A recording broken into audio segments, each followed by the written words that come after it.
Ladies and gentlemen, your attention please. Bugün Rixos Sharm El Sheikh'teyiz.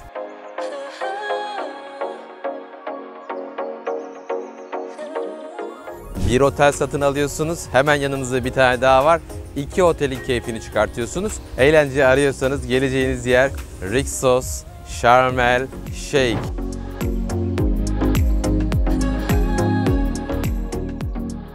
Maramam sırdan lidan maramam. İsterseniz Avrupa'da vize kuyruğunda bekleyebilirsiniz.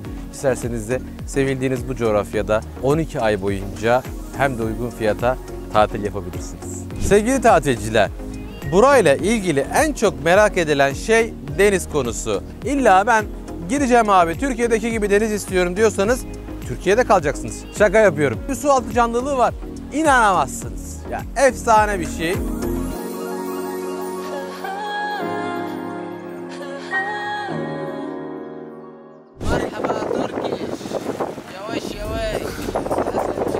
Beach Bar'dayız sevgili tatilciler. En çok alkollü içkilerin tüketildiği barlardan bir tanesi burası. Çünkü akşamları burası çok canlı. Akşamları şurada bir DJ partisi oluyor. İsterseniz şimdi bir de hemen bu pastanenin önünden kalkan shuttle'lara binip Seagate'e götüreyim sizi. Rixos Sharm El Sheikh'ten Rixos Premium Seagate'e gelmek için başka bir neden de otelin Aqua Park'ı.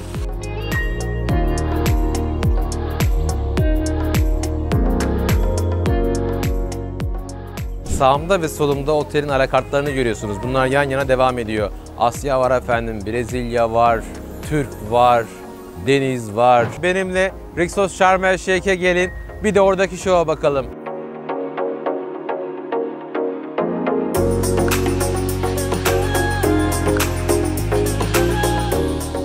Bizden fiyat almadan rezervasyon yaptırmayın derim.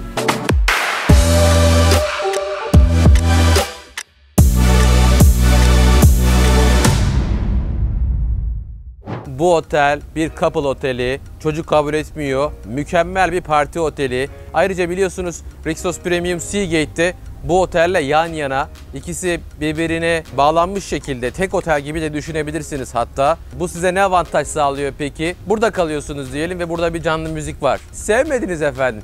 Olabilir. Hemen yan otele gidip oradaki canlı müziği de deneyimleyebilirsiniz. Lafı uzattım.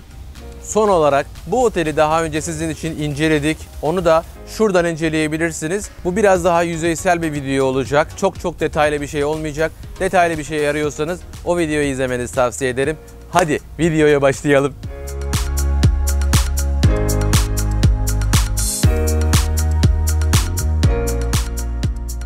Hoş geldiniz. Bar bence çok iyi. Barın hemen arkasında da bu arkamda görmüş olduğunuz alan var. Burada da atıştırmalıklar servis ediliyor. Hani karnınız acıkırsa diye ne var? Sandviç var efendim. Tavuk döner var. Chicken shawarma. Onun gibi benzer tavuk atıştırmalıkları, patates kızartmaları falan gibi küçük aparatif şeyler var. Tabii snack restoran aşağıda. Bu bir snack restoran falan değil. Bu böyle basit atıştırmalıklar. Şimdi yavaş yavaş aşağıya doğru gidelim. Efendim burası da bütün o partilerin yapıldığı güzel havuz. Ana etkinlik havuzu burası otelin.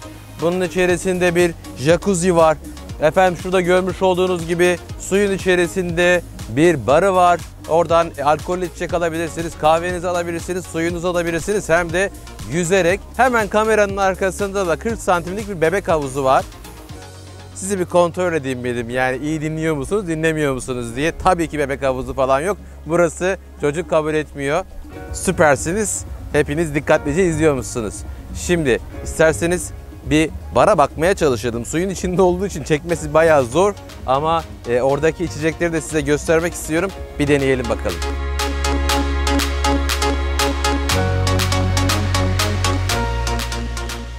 Şu an saat 11. Siz etrafı biraz sakin görüyorsunuz.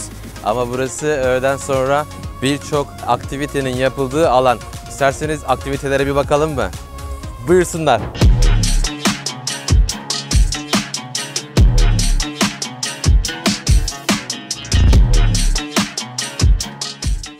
Nasıl ama? Eğlence arıyorsanız geleceğiniz yer Rixos Sharm El Sheikh. Bir otel satın alıyorsunuz. Hemen yanınızda bir tane daha var. İki otelin keyfini çıkartıyorsunuz. Detaylarını da vereyim size. Sadece dış alanlar, outletler ortak. Kapalı restoranları kullanamazsınız. Sadece havuzunu kullanabilirsiniz, aquaparkını kullanabilirsiniz. Etraftaki dış alanlardaki barları kullanabilirsiniz. Şu bilekliğinizin olması bunun için yeterli.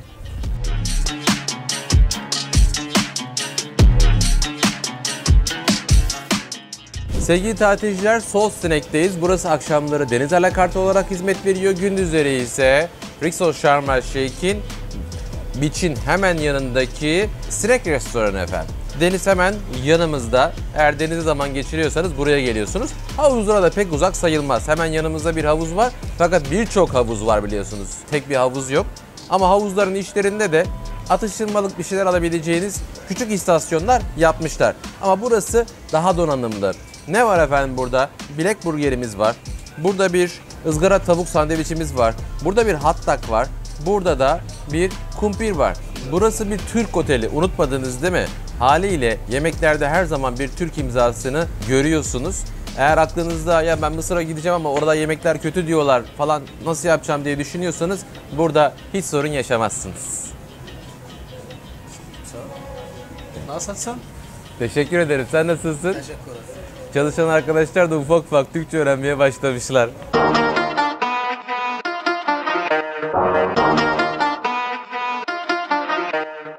Snake'in hemen yanında da Mövenpick dondurmalarını tadabileceğiniz bir dondurmacı var.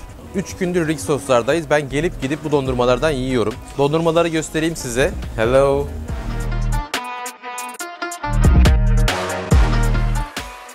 Dondurmanızı aldıktan sonra buradan çeşitlendirebiliyorsunuz. Ben şimdi üzerine birazcık Antep fıstığı koydum. Birazcık da fındık koydum. Burada da bir şeyler var ama tam olarak ne olduğunu açıkçası bilmiyorum. Yani reçel gibi bir soslu falan bir şeyler, çikolatalar var. İstediğiniz gibi şekillendirebiliyorsunuz. Bunu tabii ki külah olarak da alabilirsiniz. Hemen şöyle bir tanesini tadıyorum. Güzel abi. Sevgili tatilciler, burayla ilgili en çok merak edilen şey deniz konusu. Bakın, kum bir alandayız. Ama denizin içi bu kadar kum değil. Denizin içerisinde irili ufaklı taşlar var. Öncelikle deniz ayakkabısı kesinlikle yanınızda olsun. Bu bölgedeki otellerin hepsinde farklı farklı durumlar var. Yani hepsi aynı da değil. Bazıları iskeleden, bazılarının yürüyerek girecek alanları var. Bazıları biraz yamaçta kalıyor. Hepsinin farklı bir durumu söz konusu. Bir standart söylemek çok zor. Ama genellikle Sharm El Sheikh bölgesinde yürüyerek denize girebileceğiniz plaj sayısı oldukça az. Girseniz bile su çok sığ. Yürüyorsunuz şuranızda kalıyor. Tabii ki ondan da pek memnun olmuyorsunuz. Peki ne yapacaksınız? İlla ben gireceğim abi Türkiye'deki gibi deniz istiyorum diyorsanız Türkiye'de kalacaksınız. Şaka yapıyorum. Hurghada'ya gideceksiniz. Hurghada bölgesindeki oteller tam olarak aradığınız gibi bizim Türkiye'dekine yakın bir deniz var. Ama buranın avantajı ne biliyor musunuz? Su altı canlılığı. Yani şu iskelenin ucundan bir yürüyorsunuz. Orada bir su altı canlılığı var. İnanamazsınız. Ya efsane bir şey.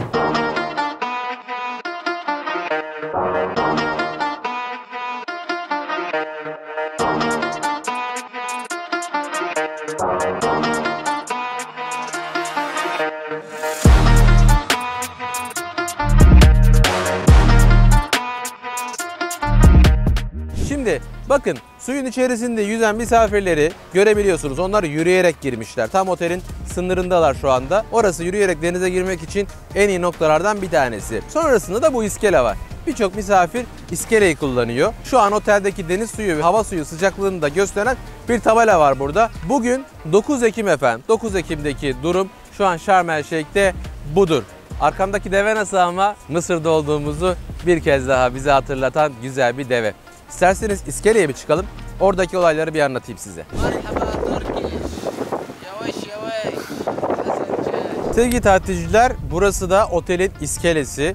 Görmüş olduğunuz gibi oldukça uzun bir iskele.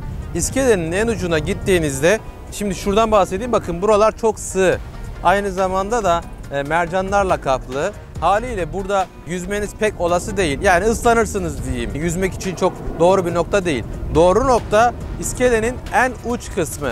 Orada harika balıklarla karşılaşabilirsiniz. En önemlisi yanınızda şnorkel getirmeyi unutmayın. yanınıza maskeniz ve şnorkeliniz olsun. Buraya geldiğinizde yapabileceğiniz en iyi etkinliklerden bir tanesi buradaki balıklarla arkadaş olmak. Bence kesinlikle deneyimlemelisiniz. Beach Bar'dayız sevgili tatilciler. En çok alkollü içeceğin tüketildiği barlardan bir tanesi burası. Çünkü akşamları burası çok canlı. Akşamları şurada bir DJ partisi oluyor. Akşam dediğim öğleden sonra saat böyle 5 gibi falan başlıyor. Bence harika bir şey. Hemen gösterelim size nasıl bir şey.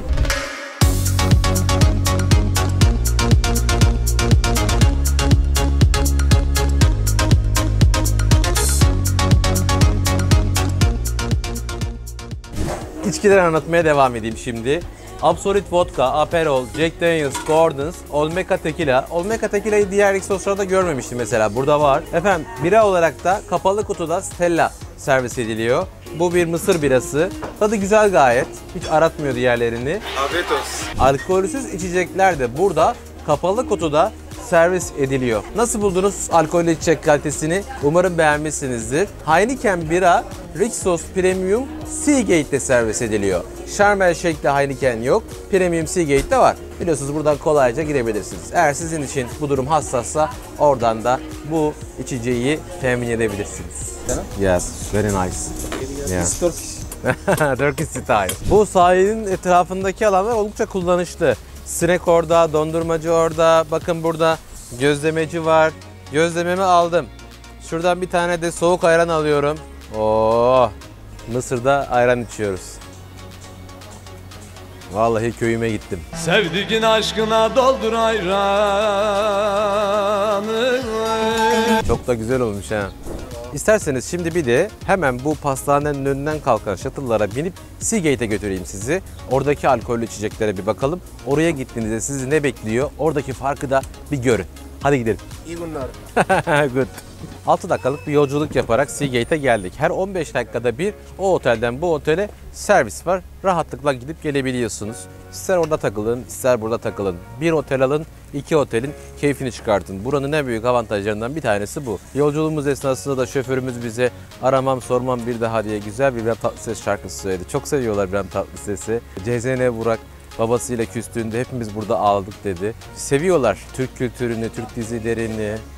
Welcome to Egypt diye arkamızdan vardı. Seviyorlar. Bizi çok seviyorlar burada. İsterseniz Avrupa'da vize kuyruğunda bekleyebilirsiniz. İsterseniz de sevildiğiniz bu coğrafyada 12 ay boyunca hem de uygun fiyata tatil yapabilirsiniz.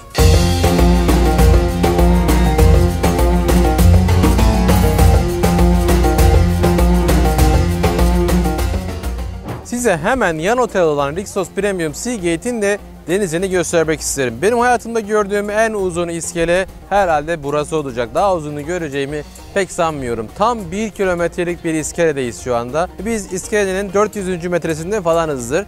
Bakın arkamda böyle bir alan var. Burası hemen hemen şuranıza gelecek yükseklikte, derinlikte bir alan. Yani çocuklarınızın güvenle yüzeceği bir alan. Öyle her tarafta balıklar falan da yok. Bazı misafirler ve çocuklar korkabiliyor biliyorsunuz. Hani Mısır'a geldiğimde ben korkarım böyle bir yer var mı diye düşünüyorsanız da evet, Premium Seagate'in iskelesinin 400. 500. metresinde denize girebileceğiniz sığ bir alan bulunuyor. Yüzme bilmeyenler, balıklardan korkanlar veya çocuklar burada rahatça denize girebilir. Peki ama bu iskelenin ucunda ne var? Bir önceki videomuzda göstermiştim. Bugün rüzgarlı olduğu için iskelenin ileri kısımları kapalı. Epey bir dalga var. Yani şu an ne kadar sığ görseniz de buralar sığ olduğu için yansımıyor. Ama derin kısımlarda yani iskelenin ucunda dalga var. O yüzden güvenlik açısından kapatmışlar. O bölüm muhteşem. İşte o bölüm tam bana göre. Ben orada şnorkelimi takıyorum. Etrafımda bir sürü mercan, bir sürü balık var. Tüm gün orada takılabilirim. Umarım siz de gelip deneyimlersiniz. İsterseniz şimdi Seagate'in geldiğinizde başka nelere deneyimleyebilirsiniz, onları göstermeye devam edeyim.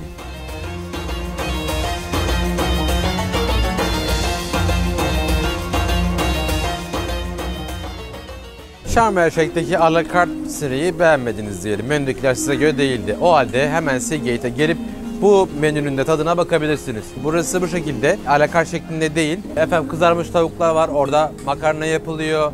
Devam ediyorum. Burada Rixos burger varmış.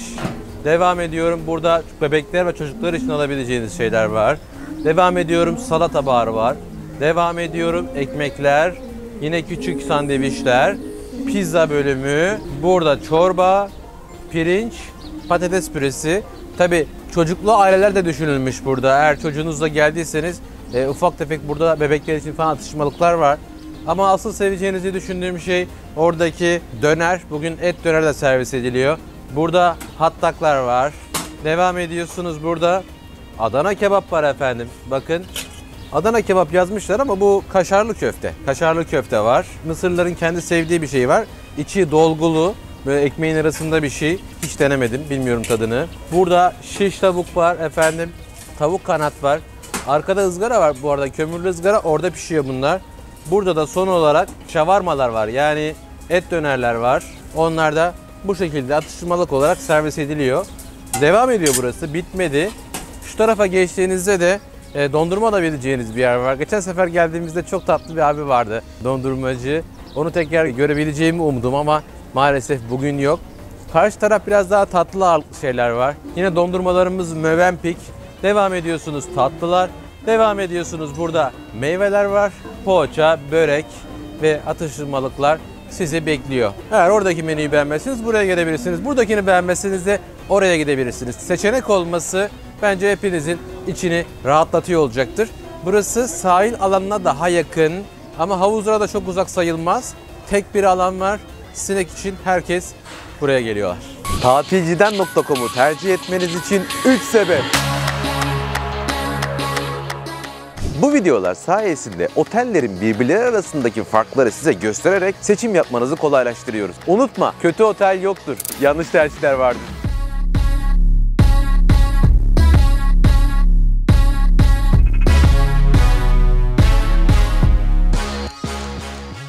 Tatil ve oteller hakkındaki detaylı bilgileri konuşmak bizim için harika bir gün demek. Hemen siz de çağrı merkezimizi arayıp ücretsiz seyahat danışmanlığı alabilirsiniz. Tatilciden.com'un tamamı alışveriş merkezlerinde tam 6 adet ofisi bulunmaktadır. Siz de bizi ofislerimizde ziyaret edebilirsiniz. Ayrıca yıl boyu düzenlediğimiz kampanyalarla size her zaman en iyi oteli en uygun fiyata sunuyor olacağız. Rixos Sharm El Sheikh'ten Rixos Premium Seagate'e gelmek için başka bir neden de otelin Aqua Parkı.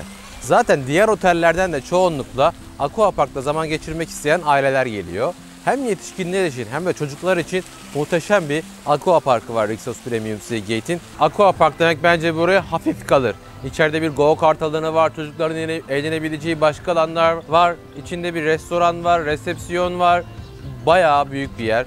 Diğer Rixos'larda kalıyorsanız eğer Sevis'te, Rixos Golf'te veya Rixos Adamis'te yine buraya ücretsiz olarak gelip buranın keyfini çıkartabiliyorsunuz. Bu birbirlerini kullanma olayı, bu bileklik varsa İskenderiye'ye kadar gidersiniz diyordum ya. Gidersiniz ama bu bugünün şartlarıyla. Yani şu an için bu konseptler çok yeni. 6 aydır uygulanıyor. Bu konseptler ileride değişiklik gösterebilir. Tabii ki videonun içerisindeki her şey değişiklik gösterebilir. O yüzden eğer siz bu videoyu yakın tarihte bir yerde izlemiyorsanız bizden teyit alın, olur mu? Sizin için bu önemli bir konuysa, keskin bir durumsa bizi arayın, detaylı bilgiyi alın, ondan sonra rezervasyonunuzu yaptırın. Biz de rezervasyonlarınızı yapmak için zaten telefonda bekliyor olacağız. Şu an 7500 TL'ye varan bonus kampanyamız var biliyorsunuz. Ayrıca buna ek olarak Rixos otellerinde çok iyi fiyatlarımız var. Bizden fiyat almadan rezervasyon yaptırmayın derim. Şimdi size şu Aqua Park'ı detaylıca bir gösterelim.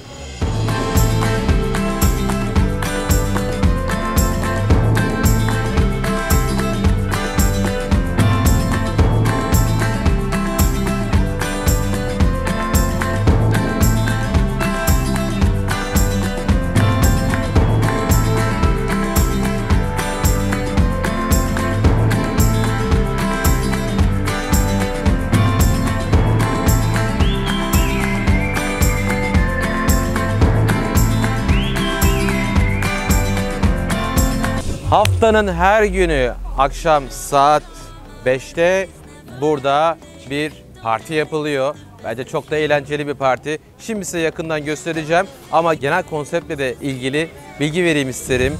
Diğer Rixos'larda olduğu gibi burada da haftada 2 gün köpük partisi, havuz içerisinde çeşitli partiler yapılıyor. Bunun dışında her akşamda canlı performans var. Diğerlerinden farklı olarak burada yani Rixos Sharm El Sheikh'te her gün saat 5'te bu parti sizleri bekliyor olacak. When you are under the weather, getting caught in the storm. Do you remember? I told you if we dance in the blizzard, we are not getting cold. Sevgili tatilciler, hepiniz Mısır'a geldiğinizde burada neler yapılabileceğini merak ediyorsunuz. Buradaki aktiviteler, fiyatlar, nasıl gideceksiniz, nasıl geleceksiniz, belki dil bilmiyor olabilirsiniz. Bizim her otelde bir rehberimiz var. Her zaman geldiğinizde burada bulamayabilirsiniz. Eğer transferinizi bizden aldıysanız kesinlikle bulursunuz veya onlar size ulaşırlar. Ama belki bir kampanya yakalayıp uçak biletlerinizi falan kendiniz almışsınızdır. Bizden sadece otel almışsınızdır. Onun gibi durumlarda da biz size rehberlerimizin telefonlarını paylaşıyoruz ve onlar sizi bilgilendiriyorlar. Peki bu rehberler kim? Yanımda Faris var. Faris, Rixos Sharm El Sheikh'teki rehberimiz. Şimdi ben size merak ettiğiniz her şeyi Faris'e soracağım. Faris de ilk ağızdan cevaplayacak. Türk misafirlerin geldiklerinde en çok tercih ettikleri tur hangisi? İlk önce safari turumuz, akşam yemekli safari turumuz. Bu safari turunda yani ATV, Bedevi çadırları, akşam yemeği, akşam eğlencesi bu en satılan turumuz. Kesinlikle misafirler buraya geldiği zaman bu safari turuna katılması lazım. Bu safari turunun genelde fiyatı tek kişilik ATV 60 dolar, iki kişilik 80 dolar yani 40 dolar denk geliyor kişi başı. Söylediğim bütün şeyler dahil. Saat 17 gibi misafirler otelden alıyoruz ama kış saatlerinde saat 16.30 gibi misafirler otelden alınıyor. En çok tercih edilen ikinci tur hangisi? Ras Muhammed Milli Barkı tekne turumuz çünkü Sharm El Sheikh dünyanın ikinci dalış noktasıdır. Dünyadan bütün gelen misafirler kesinlikle dalış yapıyorlar. Bu dalış turu yani sabahtan akşam 5'e kadar bu tekne sürüyor. Sadece dalış değil, tekne gezisi. Bir de Beyaz Ada, White Island oraya da gidiliyor yani. Bu teknenin fiyatı yani dalışlı 65, dalışsız 55 dolar. Misafirler eğer Kahire'ye gitmek istiyorlarsa ilk önce Şarm Havaalanı'ndan vize alıyorlar. 25 dolarlık vize. Bundan sonra iki yol var. Uçak bir de otobüs. Biz genelde uçak öneriyoruz. Neden? Çünkü 1 saat sürüyor yani. Sabah saat 7'de gibi kalkıyor. Dönüş saat 8.30-10 arasında Şarm'da oluyorlar. Otobüs gece saat 1'de kalkıyor. 8 saat sonra Kahire'de oluyorlar. Dönüş saat 1-3 arasındadır. Bir de onların yanınızda sertifikali rehber geliyor. Yani Mısır'da en iyi rehberlerden birisi. Onları eşlik ediyorlar. Mısır'a geldiğinizde yanınızda Faris gibi bir adamın olduğunu düşünsenize. Her işinizi hallediyor. Bütün sorularınıza cevap veriyor ve mükemmel Türkçe konuşuyor. Daha ne olsun, bir rehber size daha ne verebilir? Bu turları deneyimlemenizi öneririm. Özellikle Ras Muhammed turunu kesinlikle bence yapmalısınız. Diğer turlarımızla ilgili detaylı bilgi almak isterseniz bizi arayın. Biz size memnuniyetle yönlendiririz. Bir de şunu eklemek isterim. Bazı misafirlerimiz diyor ki ya Rixos'a çok para ödedik diyor. Otelden hiç çıkmayalım, burada tatil yapalım istiyoruz diyor. Tabii ki yapın. O zaman tatilinizi uzatın. Size birkaç günlükte daha ekonomik bir yer ayarlayalım. Orada kalın ilk. Oradayken tüm turlarınızı yaparsınız. Turlar bitince, gezince buraya gelirsiniz. Otelden hiç çıkmadan yatar yuvarlanırsınız. Dinlenirsiniz burada. Sonra da pamuk gibi İstanbul'a dönersiniz. Yani Sharm El Sheikh'e geldiğinizde 2 ayrı otelde kalmaktan bahsediyorum. Bu da iyi bir fikir olabilir.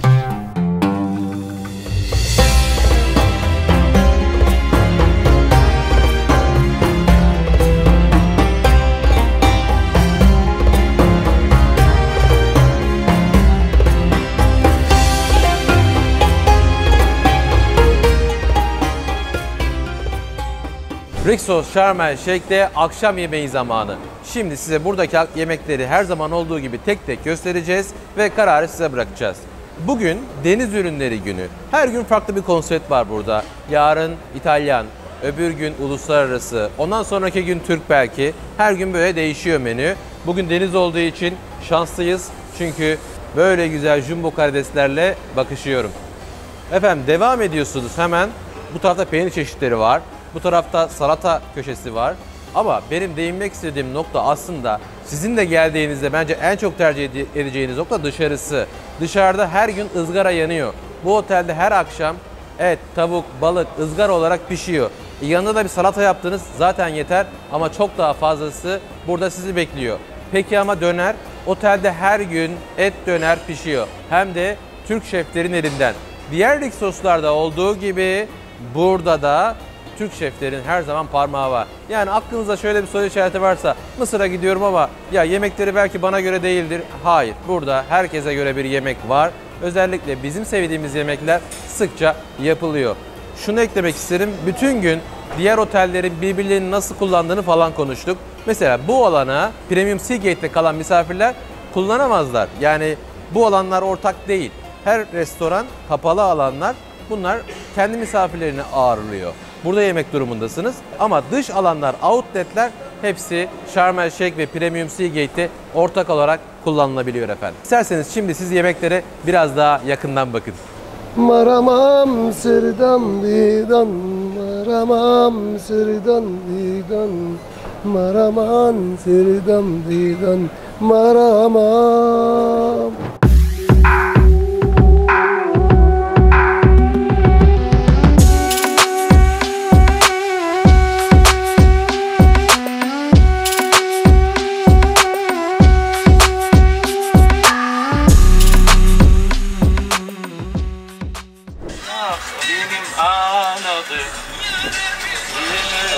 Bu otelin favori alanlarından bir tanesi de The Mangal.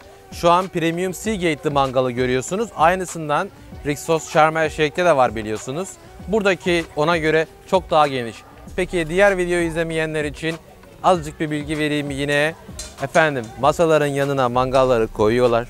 Siz gidiyorsunuz büfeden, etleri tek tek seçiyorsunuz, tamamen ücretsiz. Sonra o etler masanıza geliyor. Masanın başına da bir şef geliyor. Şef tek tek size etleri pişiriyor. Nasıl yemek istediğinizi soruyor. Orta mı pişireyim, çok mu pişireyim, az mı pişireyim diyor. Tek tek koyuyor önünüze. Siz de bütün akşam ailenizle birlikte burada keyif yapıyorsunuz. Rakıyı merak edenler vardır. Efendim Mısır'da rakı yok, uzo var. O yüzden siz de burada artık uzo içeceksiniz. Bir ek daha yapayım.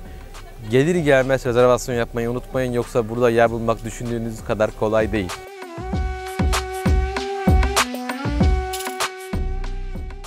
Burada akşam oldukça insanın içi kıpır kıpır oluyor. Çok canlı gerçekten. Sağımda ve solumda otelin alakartlarını görüyorsunuz. Bunlar yan yana devam ediyor. Asya var efendim, Brezilya var, Türk var, Deniz var. Hepsinin farklı farklı isimleri var. Birçok alakart var. Şöyle bir bilgi vereyim size. Alakartlar da ortak. Rixos Sharm'da kalırken Rixos Seagate'deki bir alakarta da rezervasyon yapabiliyorsunuz. Bu alakartları deneyimlemeniz bu oteldeki tatilinizin kalitesini bir tık yukarı çıkartacaktır. Şimdi biz Brezilya alakarta gidiyoruz. Size oradaki deneyimimizi anlatacağım.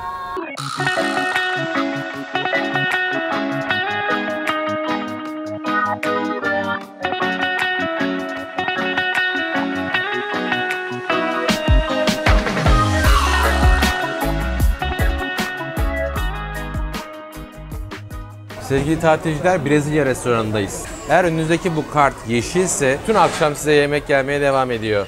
Eğer doyduysanız no thanks diyorsunuz ve getirmiyorlar. Sonra tekrar mı karnınız acıktı? Tekrar yeşile koyarsanız tekrar gelmeye devam ediyor. Peki ne geliyor? Pikanya geliyor efendim. Kızarmış ananas geliyor. Hem tavuk hem et hepsi servis ediliyor.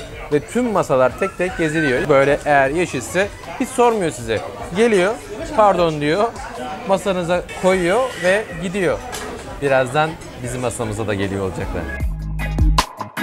Thank you so much. Ara sıcaklarımız da gelmeye devam ediyor. Burada soslarımız var. Ara sıcak olarak birkaç şey geldi.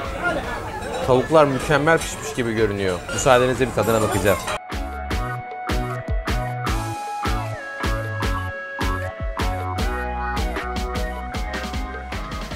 Etler gelmeye devam ediyor. Bakar mısınız? Sular nasıl akıyor? Buradan da şarıl şarıl, şırıl şırıl efendim. Gerçekten çok keyifli. No thanks, no thanks, one more. Devam. Hala yeşildeyiz. Burada da güzel bir kuzu geldi. Bir tanesini daha yakaladım kulağından. Vay vay vay vay. Bu da benim favorim. Pikanya. Bunu yapması cidden çok zor. Yani evde yapması çok zor. Hop, tuttum kulağından. Diğerini alıyorum. Yes please. One more ulan. Hadi bakalım. Thank you so much. Sevgili tatilciler, gelmeye devam ediyor ama ben artık no thank you'yum. Ben artık istemiyorum. Ama Aslan, senin için bir tane alayım. Bu da kuzu sevgili tatilciler. Ben dediğim gibi no'yum ama Aslan hala yes. Tatlılar geldi. Biz yemeyeceğiz artık deyince tatlıları getirmeye başladılar. Tatlı olarak kızarmış ananas servis ediyorlar sevgili tatilciler. Bu da oldukça farklı. Her zaman deneyimleyemeyeceğiniz bence özel bir lezzet. Bakın.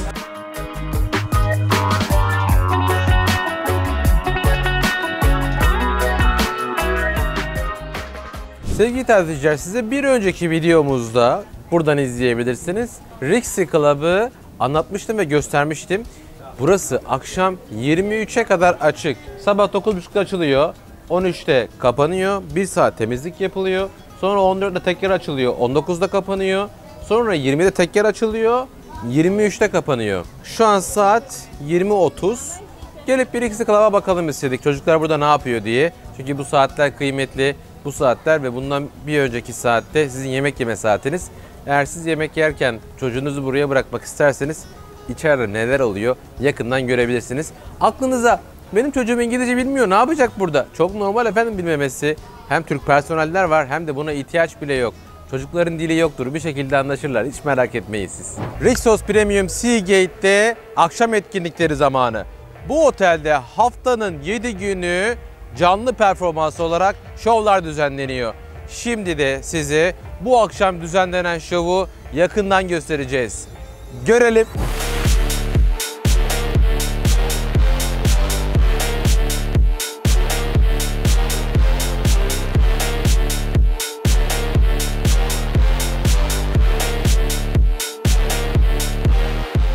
Beğenmediniz mi? Size göre değil mi? Hadi o zaman benimle Rixos Sharm El Sheik'e gelin, bir de oradaki şova bakalım. İşte buranın avantajı bu. Bir otel alıp 2 otel deneyimleyebiliyorsunuz. Eğer buradaki eğlence sizin hoşunuza gitmediyse oradakine bakabilirsiniz.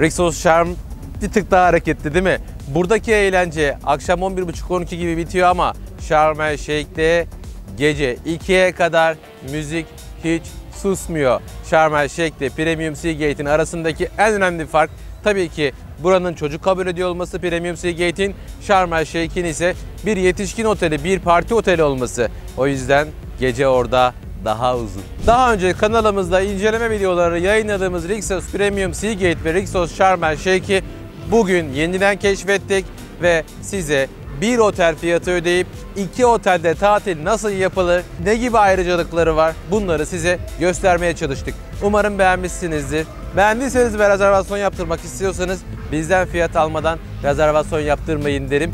Şu an birçok kampanyamız var. 7500 TL'ye varan bonus puan veriyoruz. Buna ek olarak Rixos'larda çok iyi fiyatlar var. Hepsi çağrı merkezine özel. Buraya telefon numaramızı bırakıyorum. Bizi arayarak fiyat alabilirsiniz. Ben Onur Öztürk. Başka bir otelde görüşmek üzere.